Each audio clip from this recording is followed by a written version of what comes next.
He's a Grand Ole Opry member and also Country Music Hall of Fame and Bluegrass Hall of Fame. The awards, I'm not even going to list all the awards. It's great to have Ricky Skaggs I can't back remember on. me. You can't, well, when you get that many Grammys and CMAs, Yeah. and correct me if I'm wrong, 12 #1 hits just in 1982. Yeah. That's a lot, Ricky. One and two, I guess. Yeah, wow. You know, who's counting? Three, yeah. But that's a lot, Ricky. Yeah. That was a lot, but it's been a long time ago. So. I don't know. Every time I see you perform, whether it's on the Opry stage or the Ryman or anywhere, you and your band, Kentucky Thunder, just bring the fire. Just every time. We love playing, and I tell you, it's catching from an audience perspective. I know if I was watching us play, I would be so excited sitting in the seats, you know, because it's just, the musicianship is such top quality with every musician out there. Right. And I feel you really have cherry-picked an incredible band. Well, it's, you know, God has been good to send me really talented people with really good hearts. That's what I always pray for, is that, you know, if there's a band member change, God send me somebody that, you know, that works with me, not works against me, right. You know, and wants to learn, don't feel like they've got it all figured out, you know, because I'm 70 years old and I certainly don't have it all figured out. I don't know though, learning. you've played with so many icons and legends, and now you are that icon and legend. And I found a quote that I loved, preparing to have you in studio again, Ricky, to where Chet Atkins said, "You saved country music single-handedly." Chet Atkins. Well, I always tell people that Chet wasn't on his meds that day. He missed a day. I don't think so. I mean, you know, you look at somebody with Chet's musical pedigree, producer pedigree, president of, I believe, RCA. Yeah, for you know, years. and then to say that about you, Ricky. Well, he was very complimentary, for sure. He was a great person, and he didn't mince words. You know, I mean, and honestly, but I think what Chet was meaning was that just the way I came out of Emmy Lou's band, you know, into country music, bringing traditional country music back into the forefront, but with having a bluegrass flavor in it, with the mandolin, the banjo, fiddle, guitar, acoustic guitars, and as well as steel guitar, you know, electric guitar, drums, piano. The mixture was so perfect for the times. And, well, and I think it's still perfect because, and once again, you're not going to take the credit you deserve, but to be able to mingle, you know, the traditional country with the bluegrass, because you're one of the few people I know that really has a foot in each. I mean, you know, and then to put those together musically, and it just created magic. Yeah. Well, you see guys now like Zach Top and you know, Marcus King. Those guys grew up cutting their teeth on bluegrass. You know, they loved it, and you know, I mean, they all play electric, you know, but their foundations certainly were in bluegrass. Well, you know, speaking of foundations, you're laying some new foundations at the studio. And so you're going to be able to do some different things there. I mean, reworking the studio, even repaving. Yeah. Oh, yeah. We're going to have lines in the parking lot now. Don't you cross over in my line now. Will there be like valet parking? So you come up and I just, you know. You know, we might hire somebody to do that when we have events over there. That or would something. be amazing. Yeah, it would be. Yeah. But you're going to be able to do live shows from your studio. And you upgraded everything. Yeah. And I've got my own parking space. It's got. Doesn't have my name on it. It's got a fake name, but you know, anyway, it's a cousin's name that nobody knows. And the same one you use at hotels, right? Yeah, it's like, right. Same one. Who is that?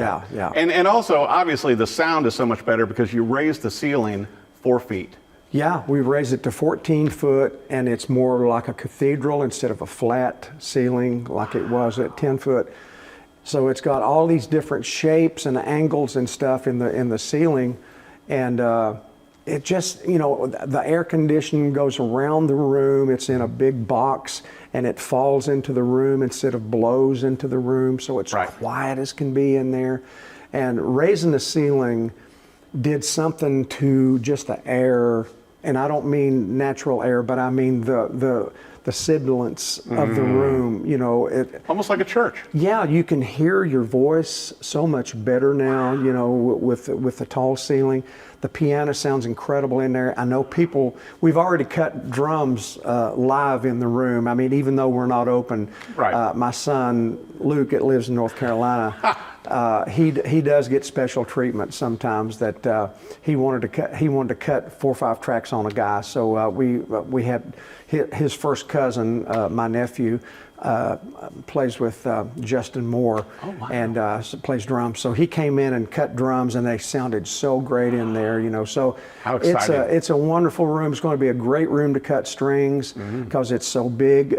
We took the center posts out that was holding the ceiling and roof up, and so now we've got iron. You know, they're all covered in drywall and everything, but we've got big iron beams up there, and you'd never know they were there from the looks, you know. What a great and so upgrade. that was one of the things that we wanted to get rid of was those 2 big posts, you know, because especially when we had string sessions in there, Right. you know, it took up so much room, you know. But now it's wide open, and plus another thing is that we wanted to have high ceilings so that we could get camera jibs, you know, that could move in and record video, do live videos from there, for live television shows or internet shows, whatever, you know, from there. Well, if you need a So it's host or great something, place. MC in between, let me know. I'm available. Okay, And I'll all work for right. coffee. Well, we got a good coffee maker too. So That's the yeah. main thing. Well, I want to bring up, I heard a rumor that you may be working on some Christmas stuff here in Nashville also. Yeah, we're not doing the Ryman Christmas this year. We are doing Bluegrass nights that we'll talk about later, but we may be doing the Fisher Center. We're working on it. We don't have exact date yet. I love that room. But I love the room, and that'll be our first concert in there. You know, when Vince had his, you know, the celebration of Vince Gill or whatever exactly that was called, honoring Vince, had a bunch of different artists there, and they wanted us to come in and because of our history that we've had for so many years, we came in and did one of Vince's songs, and so that's the first time that I've actually performed in there. But now getting to do the Christmas show in there, it's such an incredible room and a beautiful hall. My goodness, so beautiful, and so we're really looking forward to it. Well, I'll tell you what I'm looking in forward December. to. It'll be definitely and a you've got Christmas show. more. You've got a lot more tour before that because you're playing the Ryman on July 22nd, and then you're taking the band, the Kentucky Thunder, on the road, and you're playing a lot of places that our show is. That's what you were telling me. And, That's and great. Austin That's and so like awesome. all over the country. Yeah, so great. people are going to be able to come and see you and the band live. Yeah. I think we're playing the Paramount in Austin, and I know we're playing Farmers Branch here pretty soon, a big bluegrass festival. It's going to be indoors in a big hotel there.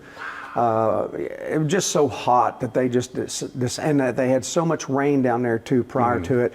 They just figured that, hey, this year we're just going to move it into a big space in a hotel. Well, I saw too, Ricky, that you guys are going like all over Indiana. You got to hit back home to Kentucky some. Yeah, we're playing Williamsburg, Kentucky, or Williamstown. I can't remember. It's some of those Williams, but we're playing that pretty soon. And but yeah, we're just all over the country. We're going to Iowa here pretty soon and playing there, playing Jefferson City, Missouri, and so lots of things back in Missouri, going on. my home state. Lots of things going on, and so we've got 2 guys from Missouri in the band, and about to hire a third one. We're hoping to anyway. You can't have enough Missouri musicians, Ricky. I know it. Yeah, we.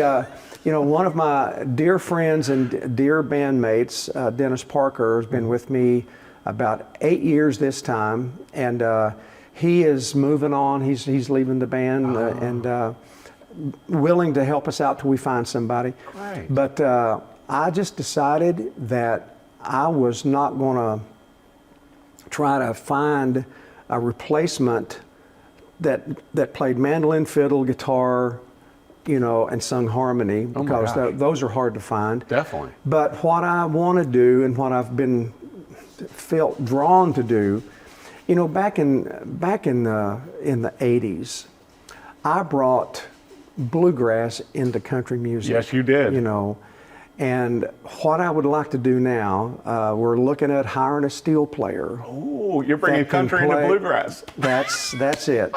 Because I've had since '96, I've had all these years to really get my feet back into bluegrass and see new generations of kids that's been inspired by that band and all the records that we've done on Skaggs Family. And so now the plan is to hire a steel player that can play some dobro, but that can play, because we get so many requests to do our country hits. Right. People still remember them. Oh my gosh! And And the 80s and music 90s videos. country is the thing now. Totally. I mean, it really And you is. had It's making so many such a hits. big comeback. Ricky, I remember seeing you all over the TV with your music videos and everything back in the day. Oh yeah. So we're. You had really good hair too. Oh well, it's You still there. Yeah. You still got hair. Yeah, I don't have a hair helmet, so anyway, but I do, but I'm wanting to get my purple Telecaster back out again, live in London, and start playing it again, and we do some of that at the Opry every now and then, play I've some of seen our it. country stuff, but as as playing it on the road, I just think it's going to be fun to play Heartbroke and Honey Open That Door, and all those things that people bought records and come to see us do back in the 80s and 90s, Yeah, and I think, like you said, it's that music has come back, and then you have a whole younger audience now that looks to that. Yeah, they you really know, do. and admires what you Yeah. accomplished. Yeah, well, it's just, I think it's going to fire me up. I'm 70, and I think, when I came out of country, kind of, and started playing in bluegrass, I don't know, it was in '96, I know that. So Right. I was probably, 40, 42, is that right? You do the math. But anyway, We're musicians. but here I am out now at 70 and wanting to kind of make, not a big musical change, but I just want to bring an addition of sound back into the music that works with my voice Right. and works with the band, because I just think it's going to be fantastic to have that steel guitar playing, Oh my gosh. playing that Lloyd Green stuff, and I can't wait. So we've been talking to a guy, and he's been sending us tapes that he plays, and so we're excited. He's young enough that he's still got one semester of college left. So, and I want him to finish up. I'm willing to wait. So, Well, it's just like when you and Keith Whitley were out on the road with Ralph. Oh yeah. And it's like, yeah. and then you went back and got your degree, and your mom Yeah. was so happy with you. She was. I had to take, I was supposed to take a correspondence course because I needed one credit to graduate. I had the meanest teacher of all time. If I missed a date, if I missed a test, she would not let me make it up. Because you were out playing shows. Because I was out doing shows with Ralph, Right. All my other teachers were saying, you're going to learn more on the road than you will in my classroom. You can make these tests up. And I thought, oh, thank you. But she was anal to the core, buddy. I mean, she said, you miss a test in you're getting a big fat F, So I needed one credit to graduate. And so I promised my mom, if she'd let me go on the road with Ralph, full time, Right. that I would do my correspondence course. Well, I took it on the road and I worked on it a little bit, and I think I left it in either a hotel room or left it somewhere, but I never finished it up. But she forgave me for it. And you still got it. Yeah. You still got your honorary degree. I did. I couldn't believe it. This Lawrence County High School, they sent me this video because they had wanted us, because it was during COVID, and so they weren't letting families come in for the graduation of the kids. Right. So they were going to do it online and let the kids come in and come up and get their. So they wanted me and two or three other people, to just encourage them and say, hey, you did a great job, and some people that had gone to school there, and so anyway, we did, and so he sent me the video. The principal sent me the video, and so it stayed on my phone for a month, and he said, he emailed me back. He said, have you watched that video yet? And I said, oh no. He said, you really ought to watch that because it's really good, Oh my And gosh. so finally I sat down and I start watching the video, and then there's a place in the video that says, well, being the principal and of the school and the Board of Education, we've all got together.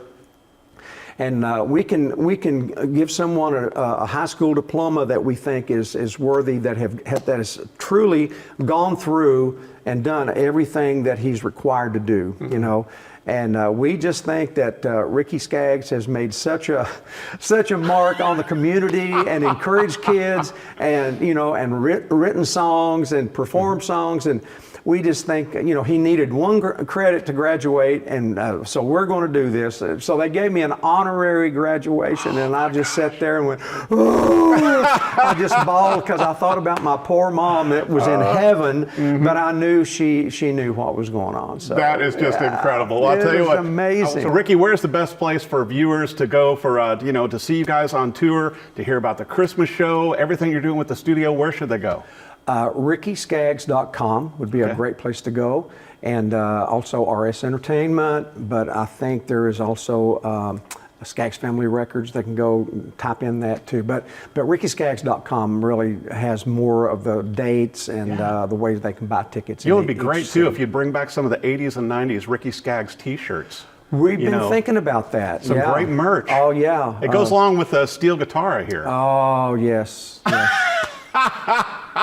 We may have one with a steel guitar and a mandolin on the front cover. I love that. Ricky Skaggs and Kentucky Thunder. Be sure and catch them on tour, whether you're in Nashville at the Ryman Auditorium or wherever they're at. Go see them live. Thanks for coming on, Ricky. We'll have fun, I promise.